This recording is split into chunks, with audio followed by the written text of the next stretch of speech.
आज हम स्टार्ट करेंगे हमारा नया चैप्टर, इसका नाम है थर्मोडायनेमिक्स। रजिस्टर खोलिए। स्टार्टिंग में थोड़ा सा इजी पोर्शन है जो आज हम स्टार्ट करेंगे। इजी पोर्शन से मेरा मतलब थोड़ा सा हम बेसिक्स की आज बात करेंगे, बहुत ज्यादा डिटेल में नहीं चलेंगे। बहुत ज्यादा डिटेल से मतलब थर्मोडायनेमिकल प्रोसेसेस की बात नहीं करेंगे, प्रोसेसेस की बात हम नेक्स्ट क्लास में करेंगे। आज हम बात करेंगे बेसिक टर्मिनोलॉजी की, जो हम पूरे इस चैप्टर में अलग अलग जगह पे इस्तेमाल करते हैं। ठीक है, लिखिए thermodynamics.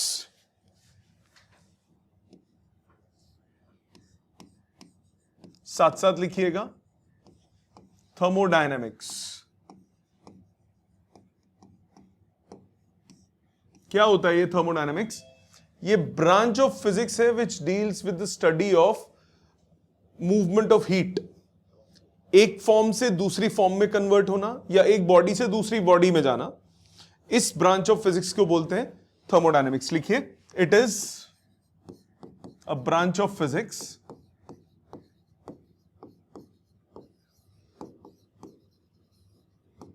which deals with the study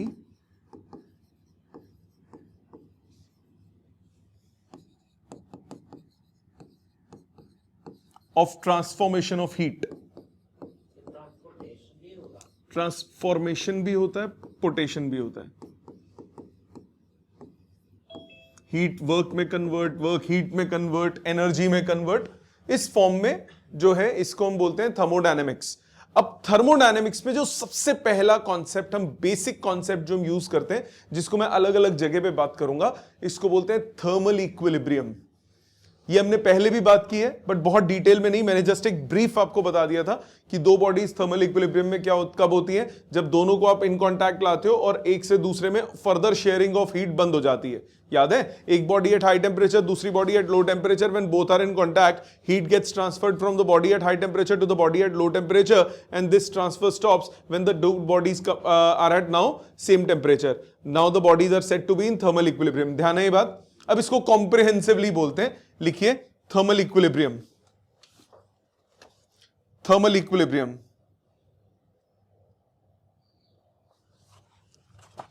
thermal equilibrium के लिए आपको सबसे पहली चीज जो पता होनी चाहिए, एक टर्म, उसको बोलते हैं पहले थर्मल इक्विलिब्रियम। थर्मल इक्विलिब्रियम के लिए जो आपको फर्स्ट टर्म पता होनी चाहिए वो है थर्मोडायनेमिकल सिस्टम। क्या होता है? लिखिए, a system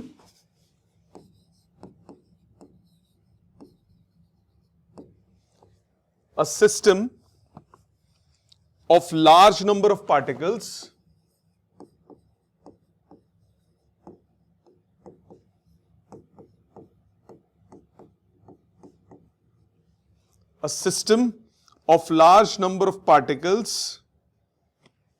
is called a thermodynamical system।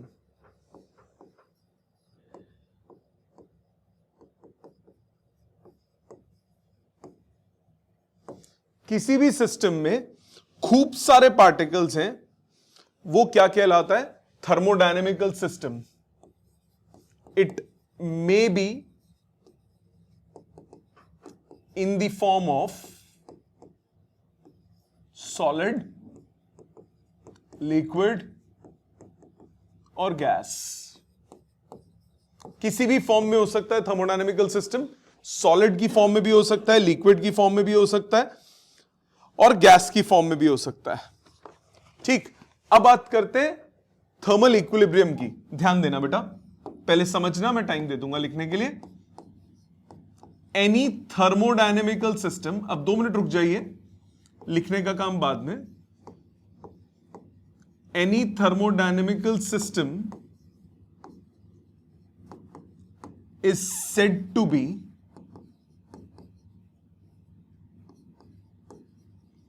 in thermal equilibrium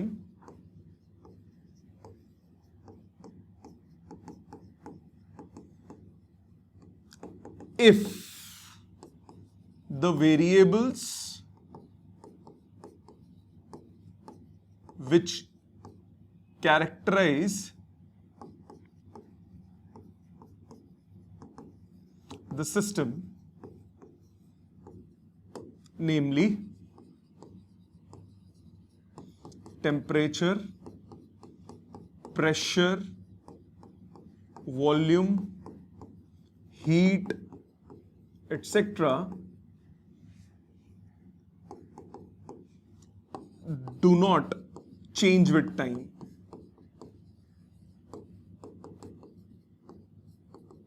एक कॉन्स्टेंसी मेंटेन हो जाए। जैसे सपोज करो एक सिस्टम है, एक गर्म बॉडी है, एक गर्म बॉडी को थोड़ी देर के लिए हवा में छोड़ दो, वो क्या करेगी? कंटिन्यूसली भी हीट रेडिएट करती रहेगी। थोड़ी देर के बाद उसका टेम्परेचर जो होगा वो सराउंडिंग्स के बराबर आ जाएगा। थोड़ी देर के बाद वो क्या करेगी? अपने से वो सिस्टम को, अपना सिस्टम उसका जो है वो सराउंडिंग्स के साथ किस में आ जाएगा? इक्विलिब्रियम पे। सो इसको हम क्या बोलते हैं? Thermal equilibrium. So thermal equilibrium क्या मतलब क्या होता है? Thermal equilibrium is not only for temperature, it is not only for temperature, system का प्रेशर, टेम्परेचर, वॉल्यूम, जितने भी उसके वेरिएबल्स हैं जो उस सिस्टम को कैरेक्टराइज करते हैं, वो सब क्या हो जाए? बिल्कुल सेम हो जाए, मतलब कांस्टेंट हो जाए, चेंज ना हो उसके बाद फर्दर। तो उसको हम बोलते हैं सिस्टम किसके साथ आ गया? थर्मल इक्विलिब्रियम में। इससे जो सबसे पहला कॉन्सेप्ट निकलता है इस चैप्टर का, उसका नाम है फर्स्ट लॉ ऑफ थर्मोडायनेमिक्स। लिखना नहीं, समझना पहले, इसके बाद मैं रुक के साइड हो जाऊंगा, आप अपने आप लिख लेना। First law of thermodynamics.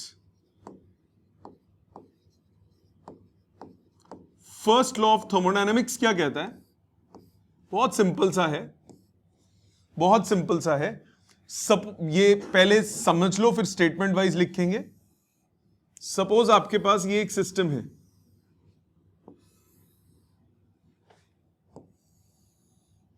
ये एक सिस्टम है। किसी भी सिस्टम में दो तरह की वॉल्स होती हैं, वॉल्स, दीवारें, दो तरह की दीवार होती हैं। एक होती है इंसुलेटिंग वॉल, नाम से क्लियर, इंसुलेटर। इंसुलेटर का मतलब, इंसुलेटर का मतलब कि अब उससे हीट एक्सचेंज नहीं हो सकता।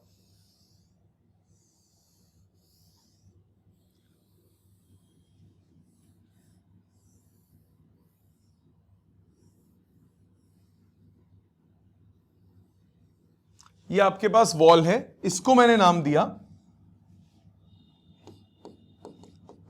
इंसुलेटिंग वॉल, या फिर नॉन कंडक्टिंग वॉल, या फिर एडियाबैटिक वॉल, कुछ भी बोल सकते हो। इस वॉल की क्या प्रॉपर्टी होती है? इस वॉल से no transfer of heat can take place through this wall. मतलब सिस्टम से सराउंडिंग्स में इस वॉल के थ्रू कोई हीट नहीं जाएगी, सराउंडिंग से सिस्टम में इस वॉल पे कोई हीट नहीं आएगी। सो ये जो वॉल है ये इंसुलेटर है। इंसुलेटर का मतलब यहां से हीट बाहर नहीं जाएगी, बाहर से हीट अंदर नहीं आएगी। इस टाइप की वॉल को क्या बोलते हैं? इंसुलेटिंग वॉल बोल दो, नॉन कंडक्टिंग वॉल बोल दो, एडियाबैटिक वॉल बोल दो, एक ही बात है। ठीक, तो ये मेरे पास एक सिस्टम है, इसमें अभी इंसुलेटिंग वॉल और भी है। ये पूरी इंसुलेटिंग वॉल्स है, जितनी अभी तक मैंने बनाई ये सारी हैं इंसुलेटिंग वॉल्स। इधर से हीट एक्सचेंज नहीं हो सकता। दूसरे तरह की वॉल होती है, उसको बोलते हैं कंडक्टिंग वॉल। यहां पे मैंने एक कंडक्टिंग वॉल लगा दी। ये जो वॉल है ये है कंडक्टिंग वॉल। कंडक्टिंग वॉल, इसको दूसरा बोलते हैं डायथर्मिक वॉल। तीसरा हम आइसोथर्मल वॉल। ये वॉल क्या होती है? नाम से ही क्लियर है, कंडक्टिंग। कंडक्टिंग मतलब इससे हीट क्या हो सकती है? कंडक्ट हो सकती है। तो heat may get transferred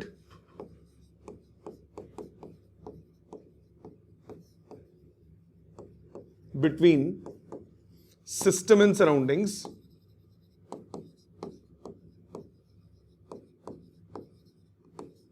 from this wall. इस वॉल से सिस्टम और सराउंडिंग्स के बीच में हीट एक्सचेंज हो सकता है। तो ये दो तरह की वॉल्स हैं। अब आपके पास यहां पे तीन सिस्टम्स हैं, एक है सिस्टम ए, एक है सिस्टम बी। ए और बी का कोई डायरेक्ट लिंक नहीं है, ए और बी में आपस में हीट एक्सचेंज नहीं हो सकता, क्योंकि ए और बी किससे सेपरेटेड है, इंसुलेटर से सेपरेटेड है। और एक सिस्टम है सी,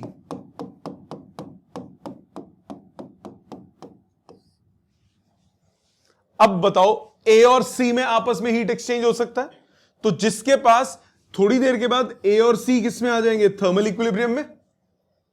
थोड़ी देर के बाद बी और सी किस में आ जाएंगे, थर्मल इक्विलिब्रियम में। तो इनडायरेक्टली ए और बी किस में आ जाएंगे, थर्मल इक्विलिब्रियम पे। इसको बोलते हैं फर्स्ट नहीं, सॉरी, इसको बोलते हैं जीरोथ लॉ ऑफ थर्मोडायनेमिक्स।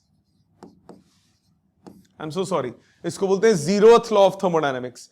ठीक है, सो जीरोथ लॉ क्या कहता है, if two systems are separately in thermal equilibrium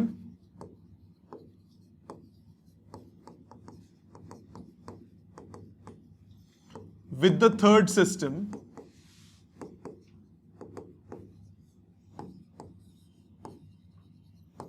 then the two systems are in thermal equilibrium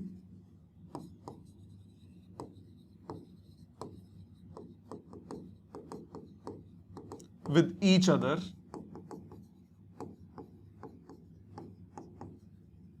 also। दो सिस्टम्स किसी तीसरे सिस्टम के साथ सेपरेटली थर्मल इक्विलिब्रियम में हैं, तो वो आपस में भी किस में होंगे, थर्मल इक्विलिब्रियम में। वही मतलब हुआ, if two systems are separately in thermal equilibrium with the third, then the two are in thermal equilibrium with each other. ठीक है, मतलब if A and C are in thermal equilibrium,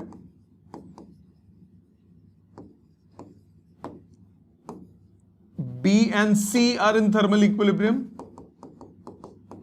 this implies A and B are in thermal equilibrium। समझ में आ गई बात?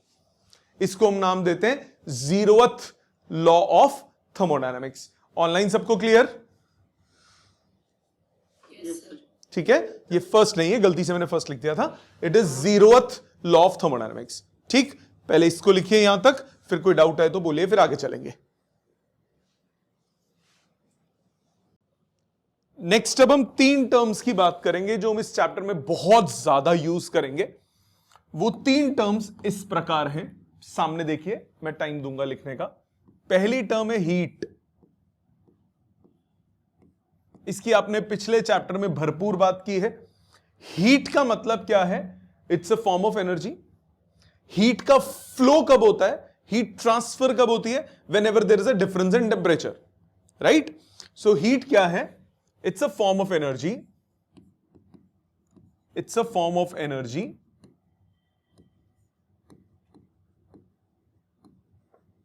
And it flows whenever there is a difference in temperature। इसमें तो कोई दिक्कत नहीं, ठीक। अगर कोई बॉडी हीट गेन करती है, पहला point, if a body gains heat, then it is taken as positive।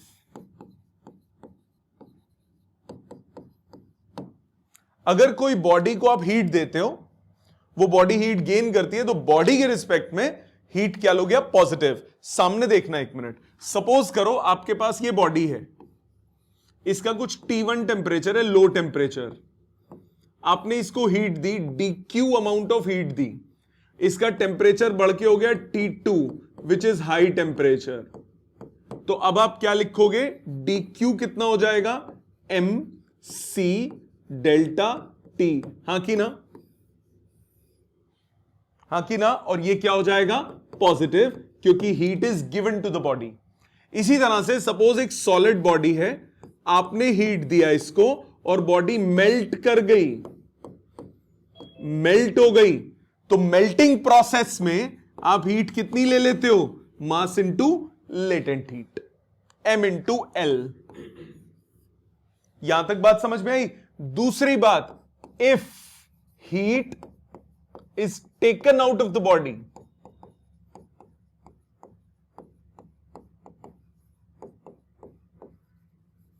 then it is taken as negative।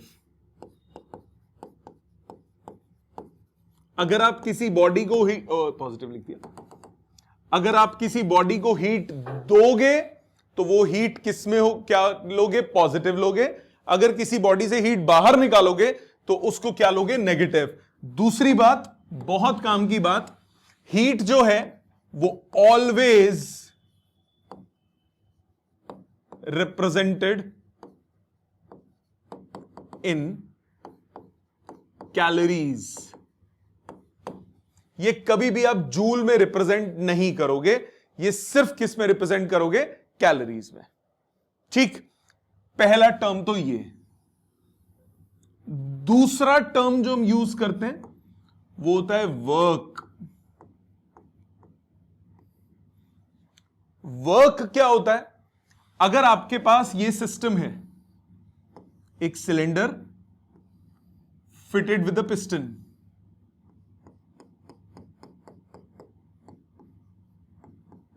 इसमें आपके पास गैस है, आइडियल गैस,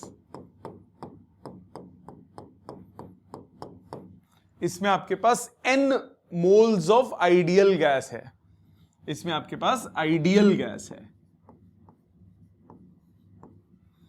सपोज करो आप इसको एक्सपैंड करते हो, ऊपर लेके जाते हो, dx लेंथ, dx लेंथ ऊपर लेके गए, a area of cross section है, तो जो वर्क होगा, वर्क हो जाएगा फोर्स इंटू डिस्प्लेसमेंट। तो जो स्मॉल वर्क हुआ वो होगा फोर्स इंटू dx। यस और no? Force into displacement, displacement कितना है? dx। फोर्स क्या होता है? Pressure into area, area into dx क्या होता है? Change in volume. Area into displacement कितना हो गया? Change in volume. Area into displacement, इतना वॉल्यूम इंक्रीज हुआ तो ये हो गया pdv। तो जब भी हम वर्क की बात करेंगे तो हम क्या यूज करेंगे? pdv। किसकी बात करेंगे? pdv। pdv में टोटल वर्क अगर आपको निकालना है तो ये हो जाएगा इंटीग्रेशन pdv। अब ये इंटीग्रेशन कैसे करनी है, हर सिचुएशन में ये अलग होगी, इसकी बात हम हर एक केसेस में करेंगे। सो क्या ध्यान रखना है? हीट क्या है? जब बॉडी को आप हीट देते हो तो उसका टेम्परेचर बढ़ता है या उसकी स्टेट चेंज हो जाती है। हीट बाहर निकालते हो तो टेम्परेचर घटता है या फिर वो स्टेट चेंज कर लेता है। इसी तरह से वर्क डन क्या होता है? वर्क डन होता है जब बॉडी का वॉल्यूम चेंज होता है, तब हम बोलते हैं कि वर्क हो गया। नाउ वर्क के भी कुछ कन्वेंशंस हैं। क्या कन्वेंशंस हैं? इफ सिस्टम एक्सपैंड्स, अगर कोई सिस्टम एक्सपैंड कर रहा है देन वर्क इज पॉजिटिव। अगर कोई सिस्टम एक्सपैंड करेगा तो आप वर्क को क्या लोगे? पॉजिटिव। आप खुद सोचो, एक्सपैंड करेगा तो वॉल्यूम बढ़ रहा है, चेंज इन वॉल्यूम क्या हो गया? पॉजिटिव। वर्क डन क्या हो जाएगा? पॉजिटिव। अगर कोई सिस्टम एक्सपैंड कर रहा है तो वर्क डन आप क्या लोगे? पॉजिटिव लोगे। इसमें हम बोलते हैं then work is said to be done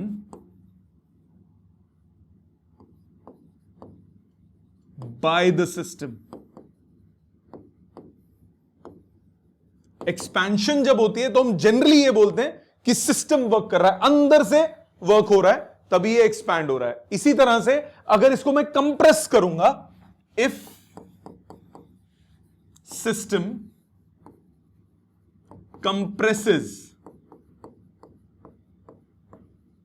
then work is negative, then we say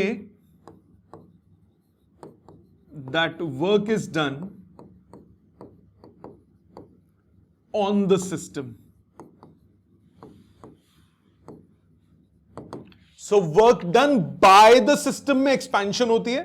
expansion जब भी होगी, बाय और अगेंस्ट छोड़ दो, इतना ध्यान रखो. एक्सपेंशन जब होगी वॉल्यूम बढ़ेगा, वॉल्यूम बढ़ेगा, वर्क डन क्या लोगे? पॉजिटिव. कंप्रेशन होगा, वॉल्यूम कम होगा, वॉल्यूम कम होगा, वर्क डन क्या लोगे? नेगेटिव. सो एक्सपेंशन में वर्क डन क्या होगा? पॉजिटिव. कंप्रेशन में वर्क डन क्या होगा? नेगेटिव. ये दो टर्म समझ में आ गई? ऑनलाइन सबको ये दो टर्म्स क्लियर है? तीसरी और सबसे इंपॉर्टेंट टर्म है इंटरनल एनर्जी. उसकी बात करेंगे, फटाफट ये लिख लीजिए पहले.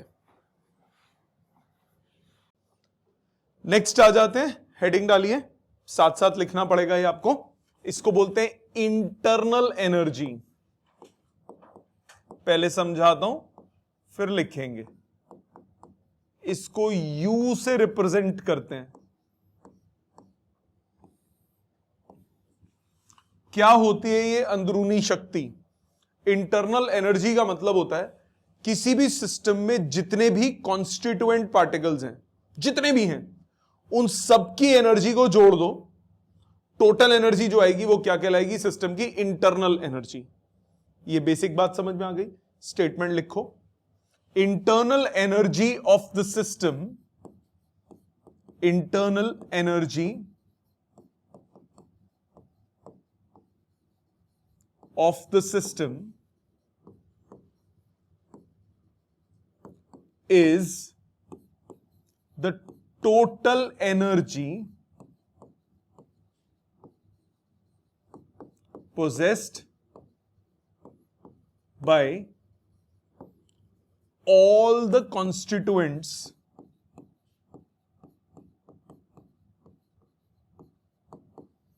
of the system. सिस्टम के जितने भी कॉन्स्टिट्यूएंट्स हैं उनके पास जो एनर्जी है उनका टोटल सम क्या कहलाएगा? Internal, total internal energy. Now internal energy दो तरह की होती है. लिखिए, internal energy is of two types.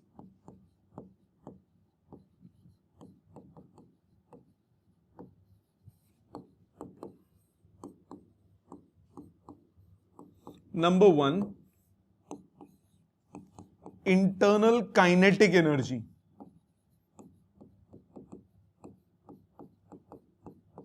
Internal kinetic energy क्या चीज है? इसको यू के से रिप्रेजेंट करते हैं.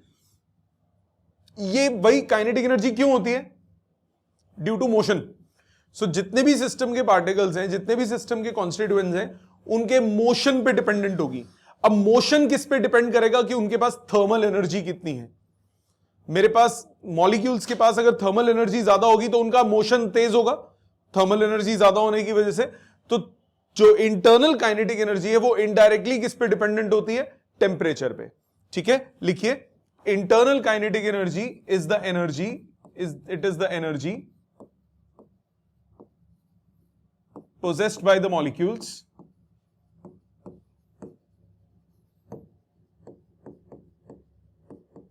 due to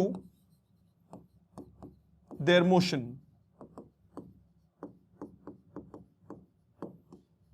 This energy depends on temperature only. जितना ज्यादा टेम्परेचर होगा उतनी इंटरनल काइनेटिक एनर्जी होगी. पहला पॉइंट क्लियर. दूसरा, internal potential energy. Internal potential energy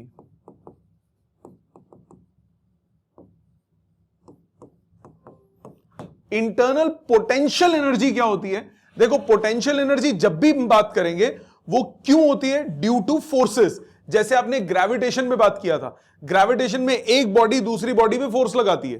कौन सी फोर्स होती है? वो ग्रेविटेशनल फोर्स. उसकी वजह से जो एनर्जी आती है उसको हम क्या बोलते हैं? Gravitation potential energy.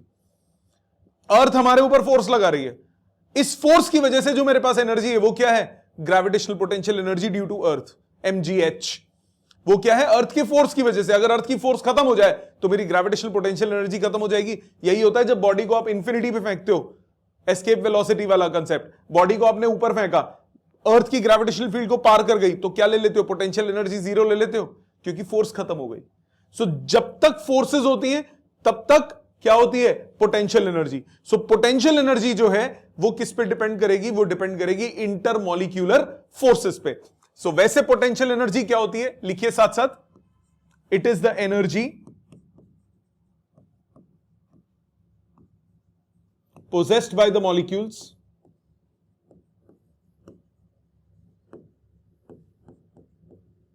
by virtue of their position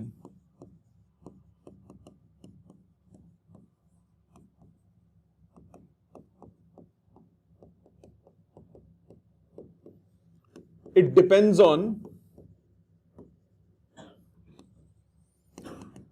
intermolecular forces।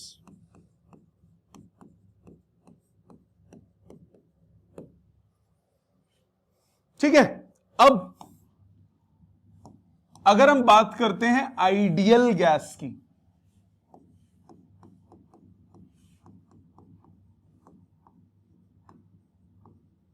Ideal gas chemistry में पढ़ा हुआ आइडियल गैस। आइडियल गैस की अगर हम बात करें, 2 मिनट सामने देखो, अब लिखना बाद में। आइडियल गैस की बात करें, आइडियल गैस के क्या क्या पोस्टुलेट्स आपने पढ़े हैं केमिस्ट्री में? आपने पढ़ा है आइडियल गैस के जो मॉलिक्यूल्स होते हैं वो मासलेस होते हैं, उनका अपना मास कुछ नहीं होता, नेग्लिजिबल होता है, उसको नेग्लेक्ट कर सकते हो, आपस में कोई एक दूसरे पे फोर्स नहीं लगाते, सिर्फ कोलिजन होता है तब फोर्स लगती है। पढ़ा है ना ये सब केमिस्ट्री के अंदर? काइनेटिक थ्योरी में कुछ तो पढ़ा होगा, ब्राउनियन मोशन वगैरह ये सब पढ़ा होगा। सो आपस में इनमें कोई फोर्सेस नहीं होती आइडियल गैस में। सो आइडियल गैस में, since in ideal gas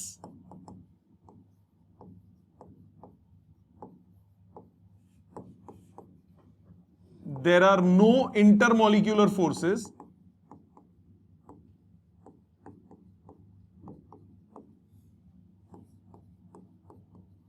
therefore internal potential energy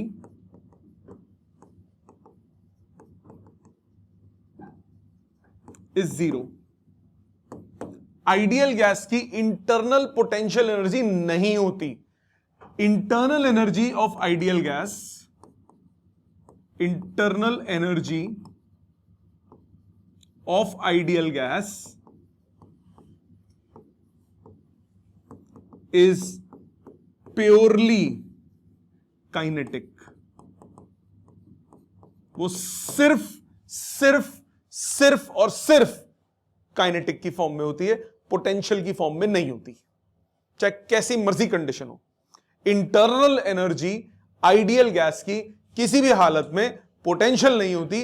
कौन सी होती है? सिर्फ काइनेटिक। और क्योंकि वो काइनेटिक है तो वो सिर्फ किस पे डिपेंड करेगी? टेम्परेचर पे। Since internal energy is kinetic, since internal energy of ideal gas is purely kinetic, therefore it depends on temperature only, no other factor।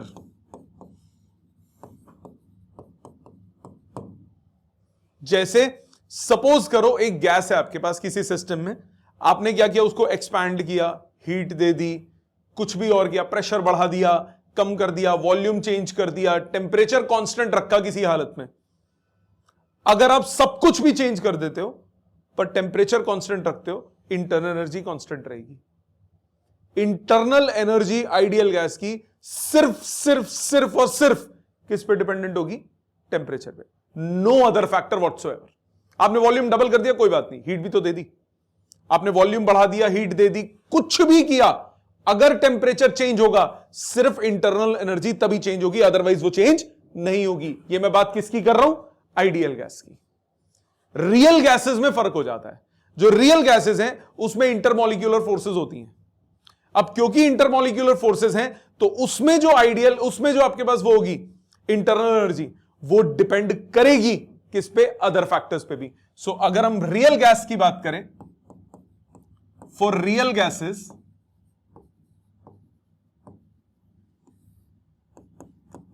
intermolecular forces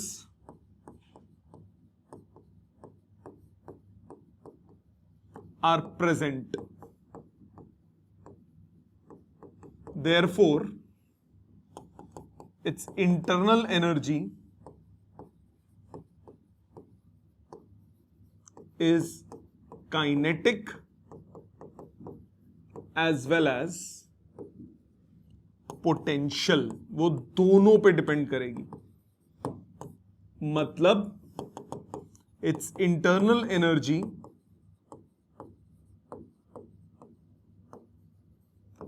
depends on pressure, volume, temperature etcetera, ये सब पे dependent होगी। जबकि ideal gas में internal energy सिर्फ और सिर्फ किस पे डिपेंडेंट होती है, टेम्परेचर पे। रियल गैस में वो बाकी फैक्टर्स पे भी डिपेंड करेगी, टाइम, आप उसका हीट पे भी डिपेंड करेगा, वॉल्यूम पे भी डिपेंड करेगा, प्रेशर पे भी डिपेंड करेगा। बात समझ में आ गई? क्लियर? इतना लिखो पहले, आगे चलते हैं। 2-3 टर्म्स और फिर हम इसके न्यूमेरिकल्स पे पहुंच जाएंगे, जो बेसिक टाइप के न्यूमेरिकल्स हैं। पहली टर्म है स्टेट वेरिएबल।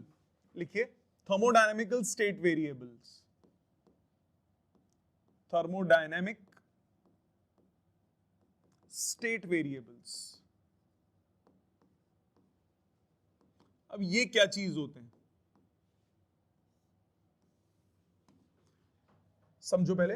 ये बेसिकली वो सारे वेरिएबल्स हैं जो किसी भी थर्मोडायनेमिकल सिस्टम को डिफाइन करने के काम में आते हैं। जैसे किसी भी थर्मोडायनेमिकल सिस्टम को आप उसके टेम्परेचर से डिफाइन करते हो, उसके प्रेशर से, उसके वॉल्यूम से, उसके हीट कंटेंट से।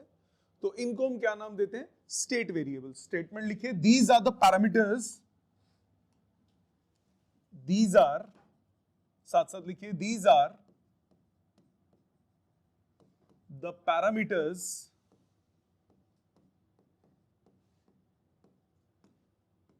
which are used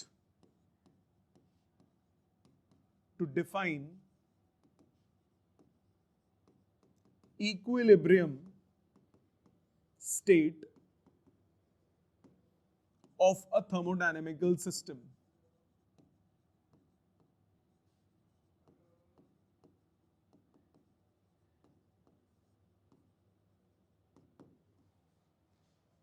For example, temperature, pressure, volume, etc. These variables may or may not be equal, may not be independent.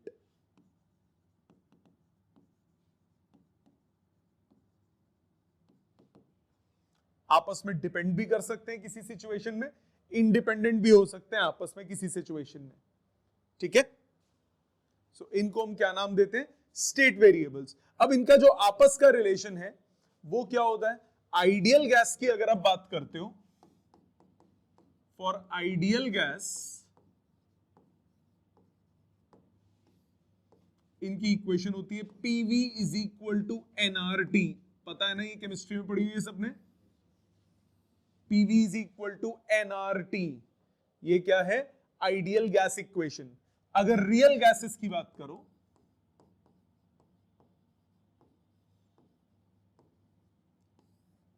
इसकी इक्वेशन क्या होती है, क्या कहलाती है, ये कौन सी इक्वेशन है, इसको बोलते हैं आइडियल गैस इक्वेशन, ऊपर वाली आइडियल गैस इक्वेशन।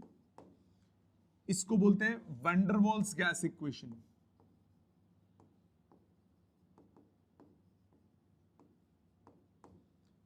ये होती है P plus AN square by V square, V minus NB is equal to nRT। ये होती है van der Waals gas equation. P plus AN² by V² plus into V minus NB is equal to NRT। सुना है कभी? कभी देखी है ये इक्वेशन? देखी हुई है। उसमें चैप्टर नंबर 1 में यूनिट्स एंड डायमेंशन में A और B की डायमेंशंस निकालने वाले क्वेश्चन थे इस पे। ठीक है, A और B की डायमेंशंस निकालने वाले क्वेश्चन थे। इसमें दो बातें याद रखिए, जो A है वो डिपेंड करता है इंटरमॉलिक्यूलर फोर्सेस,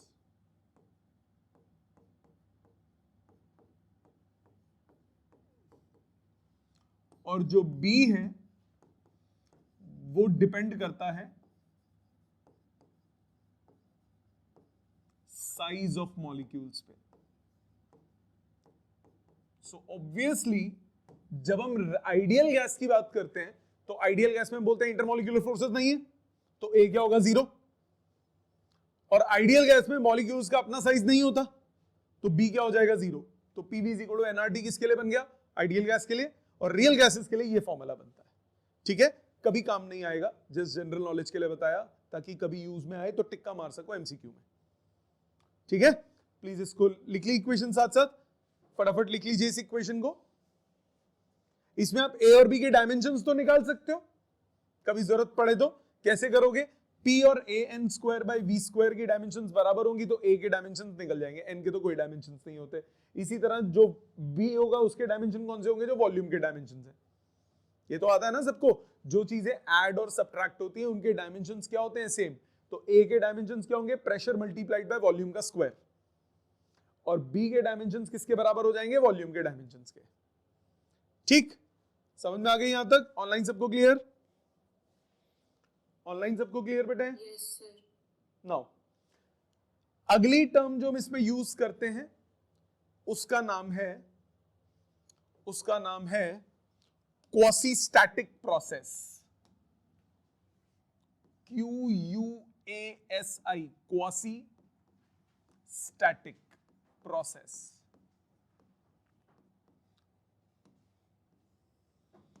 क्या होता है क्वासी-स्टैटिक प्रोसेस? क्वासी-स्टैटिक, स्टैटिक मतलब रुका हुआ। एक सिस्टम को मैं कंप्रेस करना चाहता हूं। ये मेरे पास एक कंटेनर है, मैं इसे कंप्रेस करता हूं। आपको लग रहा है मैंने कंप्रेस किया? मैंने किया है, थोड़ा सा किया था। इतना स्लो प्रोसेस हो, इतना स्लो प्रोसेस हो, इतना स्लो प्रोसेस हो, इतना स्लो प्रोसेस हो कि लगे कि हो ही नहीं रहा, उसको बोलते हैं क्वासी स्टैटिक। मतलब आज अगर मैं कंप्रेस करना शुरू करूं यहां से, कल जब तुम क्लास के लिए आओ 24 घंटे के बाद, तो ये प्रोसेस सिर्फ यहीं तक पहुंचा, तो इतने से इतने तक ही पहुंचाओ 24 घंटे में, तो सोचो कितना स्लो प्रोसेस होगा। ऐसे प्रोसेस को बोलते हैं क्वासी स्टैटिक प्रोसेस। तो जो क्वासी स्टैटिक प्रोसेस है, क्योंकि ये बहुत स्लो होता है, तो सिस्टम हमेशा थर्मल इक्विलिब्रियम में रहता है। किसके साथ? सराउंडिंग्स के साथ। अगर ओरिजिनली वो थर्मल इक्विलिब्रियम में, आप इतना स्लो प्रोसेस कर रहे हो, सिस्टम को टाइम मिल जाता है, क्योंकि आपने पढ़ा है जब कंप्रेशन होता है तो टेम्परेचर राइज करता है। ये मैंने डिटेल में इस चैप्टर में मैथमेटिकल बताऊंगा। पिछले चैप्टर में Cp minus Cv equal to R, जब Cp greater than Cv explain किया था, तब बताया था कि जब किसी सिस्टम को आप कंप्रेस करोगे तो सिस्टम का टेम्परेचर राइज करता है, जब किसी सिस्टम को आप एक्सपैंड करोगे तो उसका टेम्परेचर फॉल करता है। ठीक, सो इतना स्लो प्रोसेस कर रहा हूं तो कंप्रेशन से टेम्परेचर बढ़ना चाहिए, बट इतना स्लो हो रहा है कि सिस्टम को टाइम मिल जाता है सराउंडिंग्स के साथ हीट एक्सचेंज करने का। क्योंकि सराउंडिंग्स के साथ हीट एक्सचेंज हो सकती है, इसीलिए सिस्टम हमेशा किसमें रहता है? Thermal equilibrium with the surroundings. लिखिए, quasi static process is a process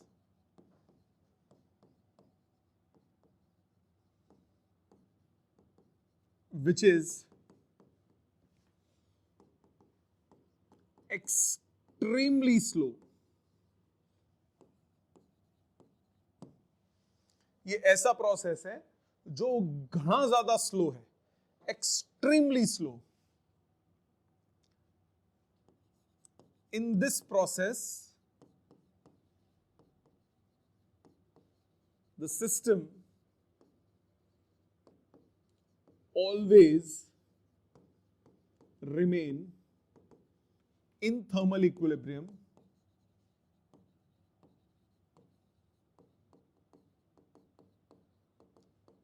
with surroundings. System जो है वो सराउंडिंग्स के साथ हमेशा किस में रहता है? थर्मल इक्विलिब्रियम में। इतना स्लो प्रोसेस है। यहां तक समझ में आ गई? लास्ट टर्म फिर हम न्यूमेरिकल्स पे आएंगे, वो टर्म है इंडिकेटर डायग्राम। अभी सिर्फ ब्रीफ बता रहा हूं क्योंकि ये प्रोसेसेस में ज्यादा अच्छा समझ में आएगा। इंडिकेटर डायग्राम ये क्या होता है? किसी भी प्रोसेस को हम डिफाइन करने के लिए यूज करते हैं। It's the graph between pressure and volume. किसी भी प्रोसेस में प्रेशर और वॉल्यूम के बीच का ग्राफ वो क्या कहलाता है? Indicator diagram. जनरली अगर pressure inversely proportional to volume है, जो कि जनरली होता है, वॉल्यूम बढ़ता है तो प्रेशर घटता है, तो ये ऐसा ग्राफ बनता है प्रेशर वर्सेस वॉल्यूम का। ये किस में होगा? एक्सपेंशन में। वॉल्यूम बढ़ रहा है। अगर कंप्रेशन होता है प्रेशर वर्सेस वॉल्यूम, तो वो ऐसा ग्राफ बनता है। वॉल्यूम कम होगा कंप्रेशन में, है इनवर्सली प्रोपोर्शनल, बस डायरेक्शन बदल गई। एक्सपेंशन हो रहा है तो वॉल्यूम बढ़ेगा, कंप्रेशन होगा तो वॉल्यूम बढ़ जाएगा, वॉल्यूम कम हो जाएगा। ठीक है, दोनों generally inversely proportional to volume है। Pressure inversely proportional to volume है, volume inversely proportional to pressure है। ठीक है, अब आ जाते हैं इसके न्यूमेरिकल्स में। इसके जो न्यूमेरिकल्स हैं, आज आप देखोगे हमने कोई भी थियोरेटिकल कॉन्सेप्ट, कोई भी मैथमेटिकल कॉन्सेप्ट कुछ नहीं किया। मैं फिर बोल रहा हूं न्यूमेरिकल्स हैं। न्यूमेरिकल जितने भी हैं वो थर्मल प्रॉपर्टीज में हमने जितने क्वेश्चंस किए थे, जितने कॉन्सेप्ट्स किए थे, उन्हीं पे बेस्ड न्यूमेरिकल्स हैं। मैंने आपको स्टार्टिंग में बताया कि हीट हमेशा किस फॉर्म में होती है? हीट हमेशा आप कैलोरीज में रिप्रेजेंट करते हो। हीट जनरली कब यूज होती है? जब एक बॉडी से दूसरे बॉडी में ट्रांसफर ऑफ हीट होगा। ठीक, तो हमने क्या पढ़ा था? dq is equal to mc delta T. दूसरा, अगर स्टेट चेंज होती है तो dq is equal to m into L, या heat is equal to m into L. ये दो कॉन्सेप्ट पढ़े थे।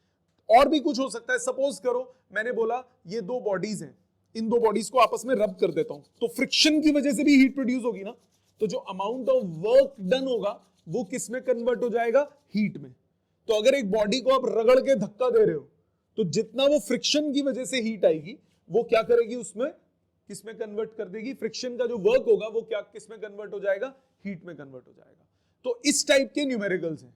सारे क्वेश्चंस करते हैं एक एक करके। पहले 3-4 मैं करता हूं, फिर 3 आपको करने के लिए दूंगा, फिर नेक्स्ट 3 असाइनमेंट के। ये टॉपिक के 10 क्वेश्चंस है, फर्स्ट 10 क्वेश्चंस हैं जो इस पे बेस्ड है। जो इसकी एक्सरसाइज है उसके फर्स्ट 10 क्वेश्चंस इस पे बेस्ड हैं। अब वो फर्स्ट 10 हम करेंगे। पहले शुरू कर देते हैं फर्स्ट से। ये फर्स्ट टॉपिक 12.20 है आपके असाइनमेंट का। सामने क्वेश्चन मैं लगा रहा हूं तो प्लीज ध्यान दीजिए। First 4 questions, I will start with the first one. पहले 4 मैं कर रहा हूं, फिर नेक्स्ट 3 आपसे करवाऊंगा, फिर वो मैं करूंगा, फिर उससे अगले 3 आपसे कराऊंगा, फिर वो मैं भी करूंगा। तो साथ साथ पूरा निपटाएंगे। Let's start with the first. सामने देखिए पहला क्वेश्चन। पहला क्या कह रहा है?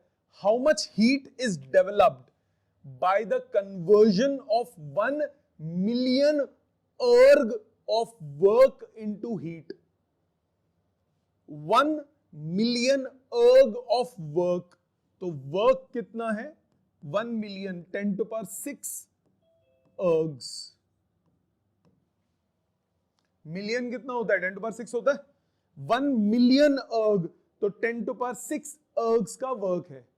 इसको हीट में कन्वर्ट करना। ये वर्क हीट में कन्वर्ट हुआ। हीट किस फॉर्म में रिप्रेजेंट करते हो आप? कैलोरीज की फॉर्म में। तो बेसिकली आपको इसको किस में कन्वर्ट करना है? कैलोरीज में। कैलोरीज में कैसे कन्वर्ट करोगे? पहले आपको जूल में कन्वर्ट करना पड़ेगा। 1 जूल कितना होता है? 10 to power 7 ergs, तो ये बनेगा 10 to power -1 joules। This work is converted to heat, तो हीट कितना हो गया? Work in joules 10 to power -1 upon 4.2, इतना कैलोरीज। पहला क्लियर? कैलकुलेशन हो जाएगी, कितना आएगा? 1/42 कैलोरीज। कैलकुलेशन कर लीजिएगा। सेकंड पे ध्यान दो, इजी क्वेश्चंस है, स्टार्टिंग के तो बहुत आसान है, ध्यान दो। सेकंड पे ध्यान दीजिए, आगे भी इजी है बट थोड़ा सा दिमाग लगाने वाले हैं। सेकंड देखो, देखने में डरावने लगते हैं पर है फुद्दू से। Calculate the horse power of a man who can chew ice at the rate of 60 ग्राम पर मिनट।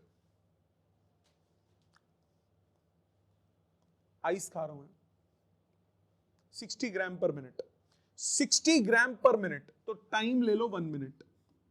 टाइम दूंगा बेटा लिखने का भी टाइम दूंगा, पहले समझ लो। टाइम ले लो 60 सेकेंड्स, मतलब 1 मिनट। कितने ग्राम आइस वो खा रहा है? 60 ग्राम आइस खा रहा है, तो मास हो गया 60 ग्राम्स।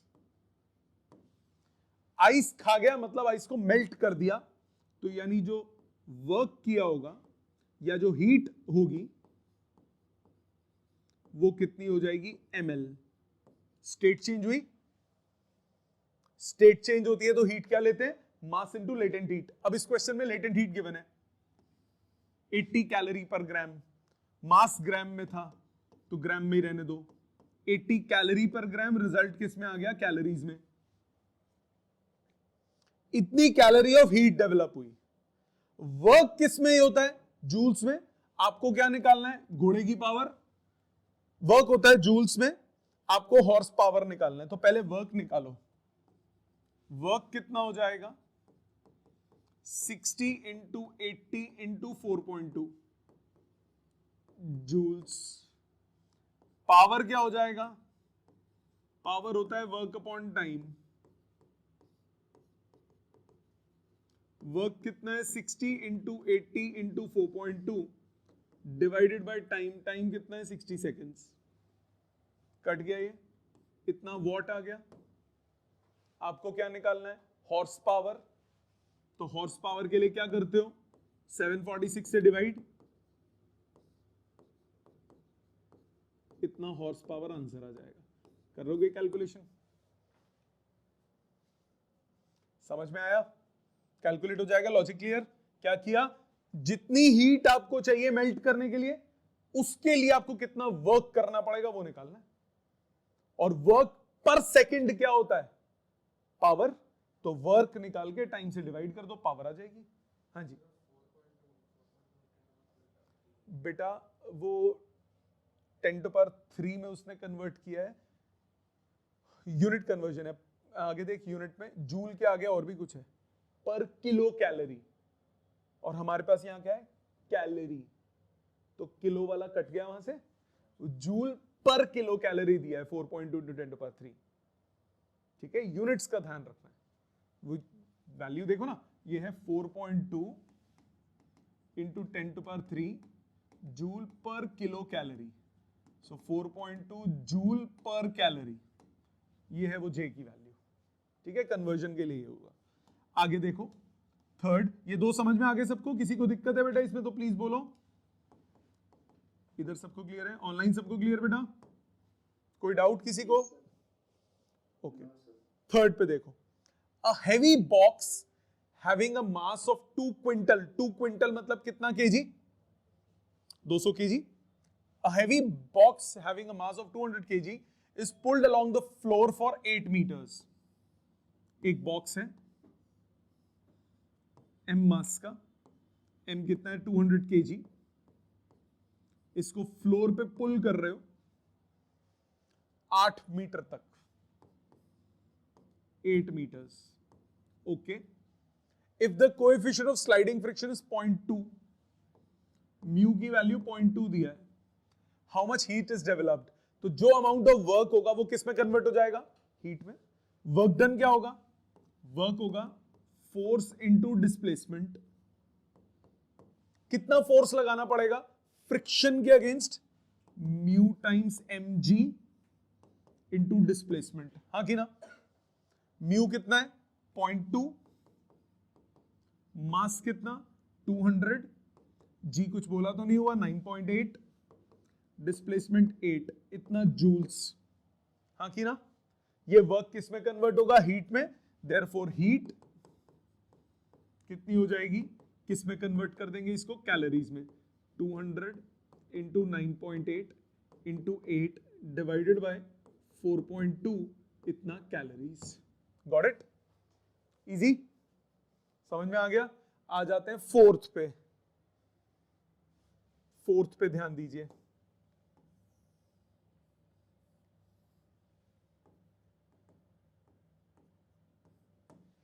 फोर्थ क्या कह रहा है? फोर्थ कह रहा है from what height must a hailstone, hailstone क्या होता है? बर्फ का गोला, कौन सा? ओला, ओले जो होते हैं। अब at from what height must a hailstone at 0 degree Celsius fall in order that it may melt on reaching the ground, assuming that 7% of energy is lost during fall. यहां से एक ओला गिरा धरती माता पे, ग्राउंड पे आया और वो पिघल गया। मतलब टॉप पे उसके पास कुछ पोटेंशियल एनर्जी थी, ग्राउंड पे पहुंचा तो वो किस में कन्वर्ट हो गई? काइनेटिक एनर्जी में। वो काइनेटिक एनर्जी किस में कन्वर्ट हो गई? हीट में। और वो हीट उस हेलस्टोन को क्या कर देगी? मेल्ट। ठीक है कि नहीं? यहां पे टॉप पे एनर्जी थी, उसके पास पोटेंशियल एनर्जी, नीचे जब पहुंचा तो लॉस हो गई कितनी? 7%, बची कितनी? 93%। So energy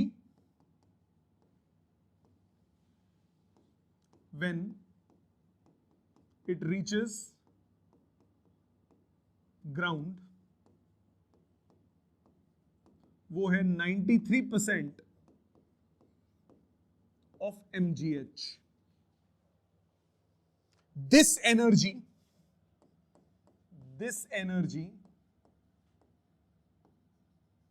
will get converted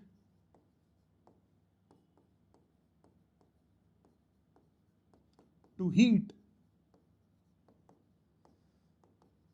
which melts the hailstone.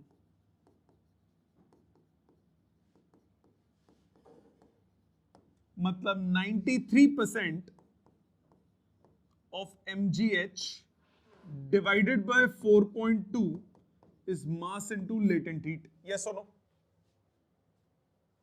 Mass into latent heat क्यों किया? क्योंकि कन्वर्जन हो रही है स्टेट में। वो किस में कन्वर्ट हो गया? पानी में कन्वर्ट हो गया। अब यूनिट्स का ध्यान रखो, क्योंकि मुझे लेटेंट हीट की वैल्यू गिवन नहीं है तो मैं यही यूज कर रहा हूं। वैसे क्वेश्चन में गिवन होनी चाहिए 80 कैलोरी पर ग्राम में यूज करूंगा। 80 कैलोरी पर ग्राम, मास भी ग्राम में लिया, मास तो कट ही जाएगा, चाहे ग्राम में लो चाहे केजी में, दोनों में सेम है। लेटेंट हीट कैलोरीज में ले रहा हूं तो राइट लेफ्ट साइड भी क्या होना चाहिए? कैलोरीज में। जी और एच क्या है? एसआई यूनिट्स हैं। जी और एच क्या है? एसआई यूनिट्स हैं। तो या तो आप राइट साइड को 4.2 से मल्टीप्लाई कर दो या लेफ्ट साइड को 4.2 से किसमें क्या कर दो? डिवाइड कर दो, आपके पास आंसर आ जाएगा। तो एच कितना आ गया? 4.2 इंटू 100 इंटू एल की वैल्यू 80 डिवाइडेड बाय 93 इंटू जी की वैल्यू 9.8, इतना मीटर। ये आंसर आ गया। समझ में आ गया? कैलकुलेशन हो जाएगी। लॉजिक क्लियर है बेटे सबको? ऑनलाइन लॉजिक सबको क्लियर बेटा? Yes sir. ठीक है, प्लीज यहां तक लिखो। फिर इसके बाद ये 3 क्वेश्चंस हैं, आपके पास 5-7 मिनट का समय है। ये 3 अटेम्प्ट करने हैं आपको।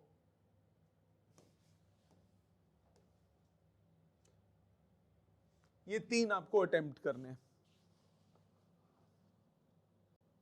देखो सामने, कोई बात नहीं, हुआ नहीं हुआ, सामने ध्यान दो। 5th पे ध्यान दो। 5th क्या कह रहा है? A 1 kg block of ice at minus 1.5 degree Celsius falls from a height of 1.5 kilometers and is found to be melting. ये आइस का टुकड़ा है, ठीक है? कितना? माइनस 1.5 डिग्री सेल्सियस पे। कितनी हाइट पे? 1.5 किलोमीटर हाइट से फॉल हुआ, 1500 मीटर हाइट से फॉल हुआ, ठीक है? Calculate the amount of ice melted due to fall if 60% of the energy is converted into heat. So अभी उसकी एनर्जी कितनी है? mgh. So energy which is converted to heat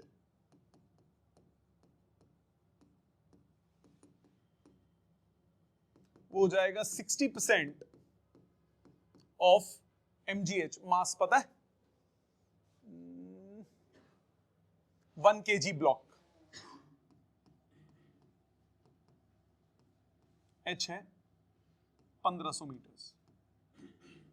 ये सुनो 1 kg ब्लॉक, ये आपके पास एनर्जी जो हीट में कन्वर्ट हुई, मतलब हीट कितनी होगी, ये 60/100 इंटू 9.8 इंटू 1500, और यहां हीट आपको कितनी चाहिए, जितनी अमाउंट ऑफ आइस मेल्ट हो गई। अमाउंट ऑफ आइस मेल्ट होने के लिए क्या लगेगा, ml, पक्का नहीं, पहले mc डेल्टा टी, क्योंकि यहां पे टेम्परेचर है -1.5, मेल्टिंग कहां पे होती है 0 डिग्रीज पे, तो पहले टेम्परेचर चेंज होगा, मास जितना मेल्ट हुआ into specific heat into change in temperature 1.5 degree plus mass into latent heat. इस हीट को करने के लिए हमें 4.2 से डिवाइड करना पड़ेगा कैलोरीज में करने के लिए। राइट साइड पे भी सब कुछ कैलोरीज में चाहिए, यूनिट्स कॉमन होंगे तब जाके आंसर आएगा। तो कितना हुआ, ये 2 जीरो इस 2 जीरो से कट गए, 60 से 9.8 कटा, या 9.8 से वो काटो, 60 into 98 into 15/42, m common, specific heat की value, specific heat is 0.5 calorie per gram पर डिग्री सेल्सियस। तो मास में फिर ग्राम में निकाल लूंगा, मास को हम ग्राम्स में ले लेंगे, सो 0.5 कैलोरी पर ग्राम पर degree Celsius into 1.5 plus latent heat. Latent heat की वैल्यू क्या होती है, 80 कैलोरी पर ग्राम, वो स्टैंडर्ड वैल्यू है, पेपर में गिवन होगी हर क्वेश्चन में जिसमें यूज होगा। सो 80 कैलोरी पर ग्राम, ये भी ग्राम में लिया, तो मास हमारे पास किस में कैलकुलेट होके आएगा, ग्राम में। तो रिजल्ट क्या आया, m की वैल्यू आई 60 इंटू 98 इंटू 15 अपॉन 42 इंटू 7.5, नहीं सॉरी 0.75, 1.5 डिवाइड बाय 2, 0.75 होगा, 80.75, इतना ग्राम्स आंसर आएगा। समझ में आ गया, ग्राम में क्यों आया आंसर, क्योंकि मैंने स्पेसिफिक हीट की वैल्यू किस में ली है, किस में ली है, कैलोरी पर ग्राम में। इसी तरह 80 की भी वैल्यू किस में ली है, कैलोरी पर ग्राम में, इसीलिए ग्राम में आंसर आएगा। बेटा लेफ्ट साइड पे सिंप्लीफाई होने के बाद तो कैलोरी रह गई ना, यूनिट सिर्फ, ठीक है। राइट साइड पे हीट के लिए तो कैलोरी है, मास के लिए ग्राम है। देख उस ग्राम का फर्क नहीं पड़ता, क्योंकि ये भी ग्राम है और यहां पे पर ग्राम है, ग्राम ग्राम तो कट जाएगा ना। वो काटने के लिए, ताकि ये पूरा रिजल्ट कैलोरीज में रहे, मैंने अगर उसको कैलोरी पर ग्राम लिया तो यहां पे मेरे को ग्राम में सोचना पड़ेगा, तभी ग्राम ग्राम कट के कैलोरीज बनेगा ना, लेफ्ट राइट पे यूनिट सेम रहेंगे। ठीक है, समझ में आया। ओवरऑल यूनिट लेफ्ट साइड पे कैलोरीज है, राइट साइड पे भी मेरे को ओवरऑल यूनिट कैलोरीज ही रखना पड़ेगा। तो क्योंकि मैंने मास इनटू वो कर रहे हैं, तो वो कैलोरी पर ग्राम में, तो मास मेरे को किस में लेना पड़ेगा, ग्राम में। तो जो रिजल्ट निकलेगा वो किस में निकलेगा, ग्राम्स में निकलेगा। ठीक, नेक्स्ट आ जाते हैं क्वेश्चन नंबर 6 पे। 6 कह रहा है, a lead bullet traveling at a speed of 300 meters per second is brought to rest by a target. How much will the temperature of the bullet rise if the whole of the kinetic energy is converted into heat in the bullet itself? ये bullet है जी, ये target पे hit हुई और embed हो गई, थोड़ी सी जितनी भी एम्बेड हुई, एम्बेड होने से उसकी जितनी भी काइनेटिक एनर्जी थी वो किस में कन्वर्ट हो गई, हीट में। उसने क्या बोला, is brought to rest. How much will the temperature of the bullet rise? So work done, that is loss in energy, is equal to heat developed. हाँ कि ना, वर्क डन क्या होता है, चेंज इन एनर्जी। तो जितना एनर्जी में loss आया, वो एनर्जी का लॉस किस में कन्वर्ट हो जाएगा, हीट में। सो एनर्जी में कितना लॉस आया, काइनेटिक एनर्जी कितनी थी, हाफ mv स्क्वायर। इसको हमें किस में कन्वर्ट करना पड़ेगा, कैलोरीज में, half mass. Lead bullet travelling इतना is brought to rest by target, how much will the temperature, चलो जरूरत नहीं है, m को m रहने देते हैं। वेलोसिटी 200 का स्क्वायर, ये जूल्स में चल रहा है, तो राइट साइड पे भी सब जूल्स में कर देते हैं, कोई फर्क नहीं पड़ता। उसमें लगेगा mc डेल्टा टी, मास 300 है, ओके 300, मास, स्पेसिफिक हीट की value 0.03 kilo calories, 0.03 kilo calories. तो किलो कैलोरीज को किस में कन्वर्ट करना पड़ेगा? कैलोरी में पहले 1000 से मल्टीप्लाई, और फिर उसको किस में कन्वर्ट करना पड़ेगा? जूल्स में, क्योंकि लेफ्ट साइड पे मैंने जूल्स लिया, तो राइट साइड पे भी मुझे क्या लेना पड़ेगा? जूल्स। तो मास इंटू स्पेसिफिक हीट की वैल्यू 0.03 को 1000 से मल्टीप्लाई करोगे 30 कैलोरी था पर केजी पर डिग्री सेल्सियस, तो बढ़िया है। कैलोरी को कन्वर्ट करने के लिए 4.2 इंटू चेंज इन टेम्परेचर, वो हमें निकालना है। मास से मास कैंसिल हो गया, तो चेंज इन टेम्परेचर कितना हुआ? 300 into 300, 2 into 30 into 4.2 degree Celsius. ठीक है, आ गया समझ? ऑनलाइन सबको clear? Next, seventh,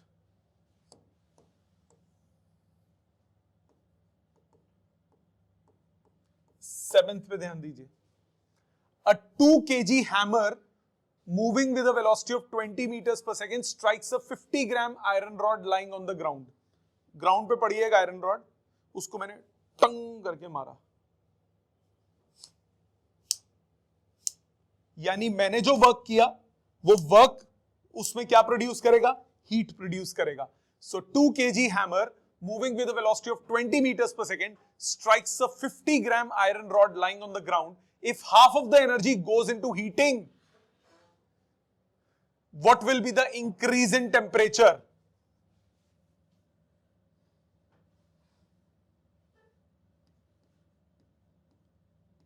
Heat produced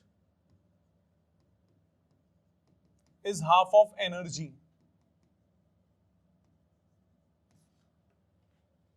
half of energy कितना होगा? हाफ ऑफ एनर्जी कितना होगा? Half mv square. मास कितना? 2 kg। v स्क्वायर कितना? 20 का स्क्वायर। ये किसमें है? लेफ्ट साइड पे किसमें आ गया? जूल्स में सारा। राइट साइड भी मुझे जूल्स में चाहिए होगा। इज इक्वल टू, ये हाफ ऑफ एनर्जी किसमें कन्वर्ट हो गया? हीट में। हीट कितना होगा? mc delta T. मास कितना? किसका हीट बढ़ रहा है? आयरन रॉड का। मास 50 ग्राम्स। स्पेसिफिक हीट कितना है जी? ये रहा। ये भी कैलोरीज में है, आपको किसमें कन्वर्ट करना पड़ेगा? जूल्स में। पहले तो किलो कैलोरीज, तो 105 हो गया, किलो को हटाऊंगा तो 105 इंटू 4.2 किसमें कन्वर्ट हो गया? ये जूल्स में। इंटू चेंज इन टेम्परेचर हमें निकालना है, डेल्टा टी। कटिंग पटिंग करो, ये 2 से 2 कट गया, ये आ गया 400/2। 400/2 कितना हुआ? 200। ठीक है ना? 200। और बाकी और तो कोई यूनिट नहीं चेंज हुआ, नहीं।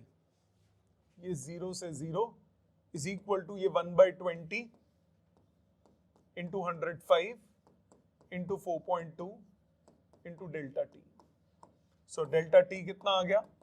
200 into 20 divided by 105 into 4.2 degree Celsius. Logic clear? Concept वही है, वर्क जो आप कर रहे हो वो वर्क किस में कन्वर्ट हो रहा है? हीट में। आ गया समझ?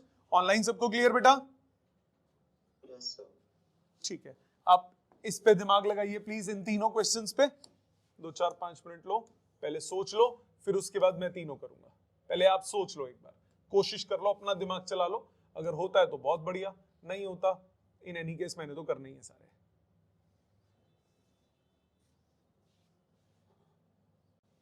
देखो तीनों सोच लिया ना? अब देखो जरा, घर जाके सारे दोबारा करने। Answer 8। How much height can a 60 kg man climb by using the energy from the slice of bread which produces 1 lakh calories? Big bread with a very high value of cheese. अब तो ठीक है, अब तो आ जाएंगे 1 lakh calorie. Assume that the efficiency of human body is 28%. मतलब जितनी energy वो कंज्यूम करता है उसका 28% यूजफुल वर्क में कन्वर्ट करता है, which produces total इतना. So useful energy converted to work, वो कितना होगा? 28% of 1 lakh calories. So ये आ गया 28,000 कैलोरीज. 28,000 कैलोरी वर्क में कन्वर्ट हो सकता है, यूजफुल एनर्जी मिलेगी. मतलब 28,000 इंटू 4.2 जूल्स, इतना एनर्जी हो जाएगी. अब ये एनर्जी उसको ऊपर उठना है. एनर्जी कितनी हो जाएगी? mgh. अगर उसे h हाइट जाना है तो कितना वर्क करना पड़ेगा? mgh. सो h कितना हो जाएगा? Energy upon mg. एनर्जी कितना निकाला? 28,000 इंटू 4.2.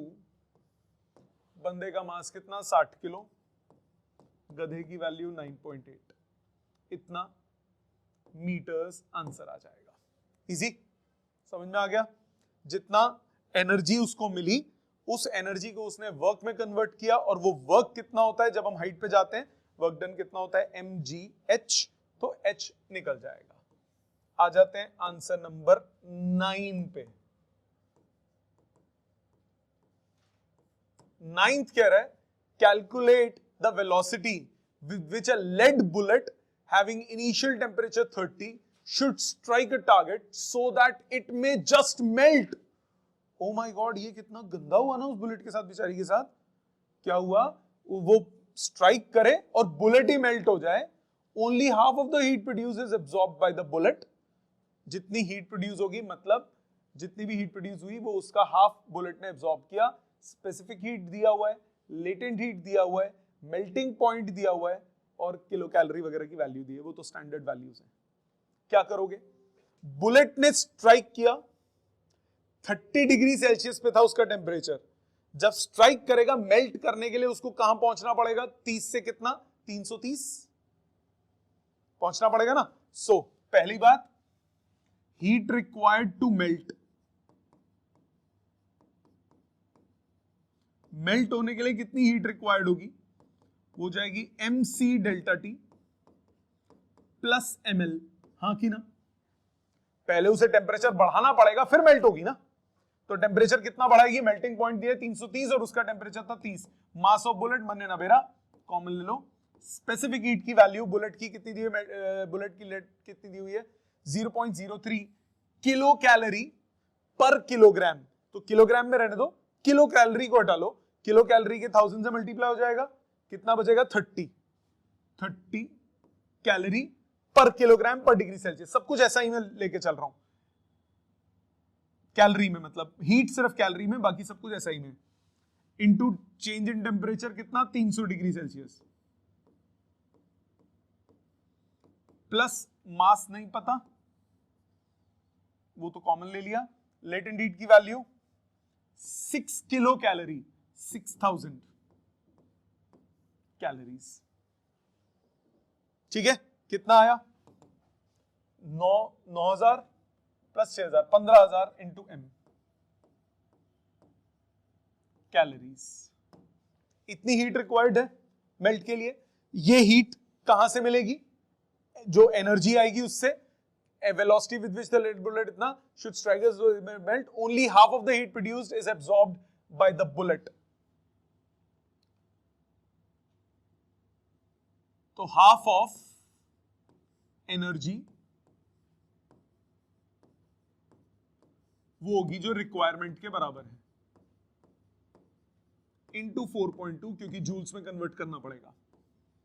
m से m कैंसिल हो गया, तो v स्क्वायर कितना आया, निकालना क्या था, v स्क्वायर निकालना था ना, v स्क्वायर कितना आया 4 इंटू 4.2 इंटू 15,000, कैलकुलेट हो जाएगा भी।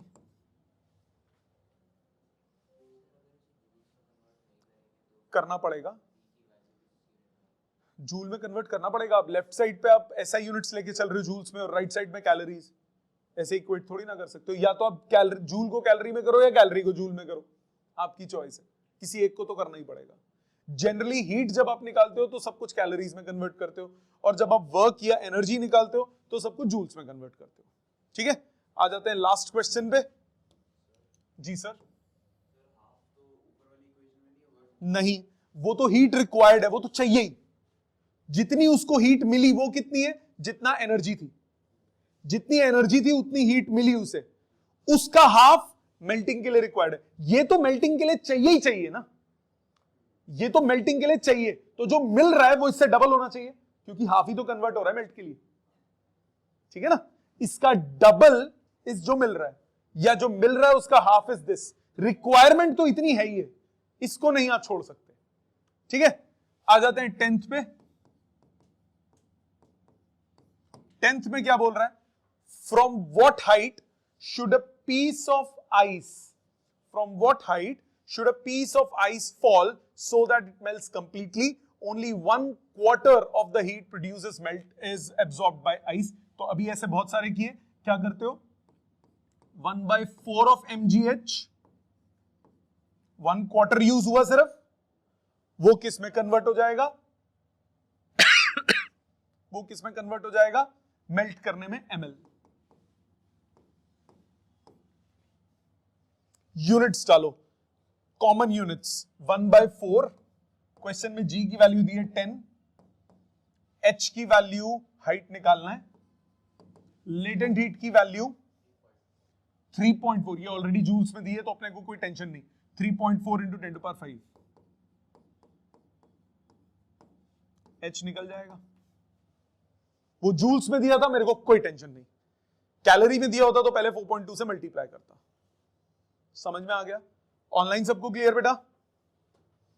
सो ये था आपका बेसिक इंट्रोडक्शन थर्मोडायनेमिक्स का, प्लस बेसिक क्वेश्चन जिसमें हमने थर्मल प्रॉपर्टीज यूज की थी। आपका काम क्या है, ये एक एक न्यूमेरिकल अपने हाथ से दोबारा कीजिएगा, कोई नहीं समझ में आए क्लास में पूछिए। अगली क्लास में हम लोग थर्मोडायनेमिकल प्रोसेसेस स्टार्ट करेंगे। Thank you very much.